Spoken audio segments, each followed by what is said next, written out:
ஒரு விறகு வெட்டி உழைப்பாளி அவருடைய கோடரி வந்து உடைஞ்சிடும் அப்படின்னு சொல்லிட்டு ரொம்ப வருத்தமா அவரு ஒரு வாசல்ல உட்காந்துட்டு இருப்பாரு.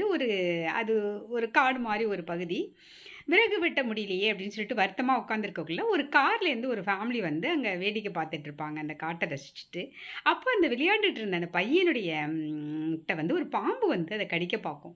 அப்ப இந்த விவசாயி வந்து அந்த மரம் வெட்டுறார்ல, அவரு போய் அந்த பையன அந்த பாம்புட்டேருந்து காவந்து பண்ணுவாரு.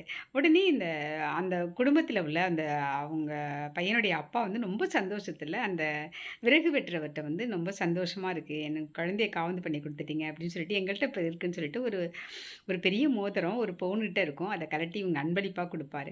அப்ப அவரு வாங்கவே மாட்டேன்ட்டாரு. இல்ல குழந்தைய காவந்து பண்றதுக்காக நான் வந்து அத வாங்குனேன். ஆனா நல்லா இருக்காது வேண்டாம் அப்படின்னு சொல்லிடுவாரு. இல்ல நீங்க ஏதாவது வாங்கி தான் ஆவணும். நீங்க கேளுங்க அப்படின்னதும், இல்ல எனக்கு வேண்டாம். ஆனா எனக்கு இப்போ ஒண்ணே ஒண்ணு தான் தேவைப்படுது. எனக்கு ஒரு கோடரி இருந்தா நான் வந்து பிழைப்ப நடத்திப்பேன். எனக்கு வந்து இப்ப கோடரி இல்ல உடைஞ்சிருச்சு அப்படின்னு சொல்லுவாரு.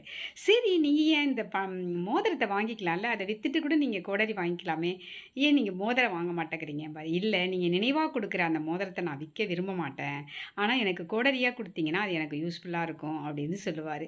அத நான் வந்து லைஃப் லாங் பத்திரமா வச்சுட்டு நான் என்னுடைய தொழிலையும் நான் பார்த்துப்பேன் அப்படின்னு சொல்லுவாரு.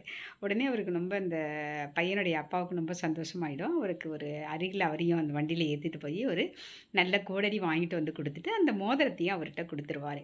இந்த கதை நம்மளுக்கு என்ன சொல்லுது அப்படின்னு கேட்டிங்கன்னா, நாம பெரிய பெரிய பொருள்கள ஆசைப்பட்டு நம்ம சேர்த்து வைக்கிறது, அதனோட வேல்யூவ விட நம்ம இந்த சின்ன சின்ன நம்மளுக்கு அன்றாட யூஸ்ஃபுல் இதில நம்ம லைஃப்‌க்கு அது வந்து எவ்வளோ வேல்யூவானது அப்படிங்கிறது தான் இந்த கதை சொல்லுது.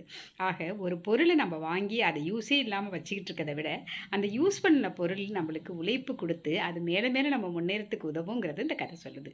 உங்க எல்லாருக்கும் இந்த கதை பிடிச்சிருக்கும்னு நினைக்கிறேன். நன்றி.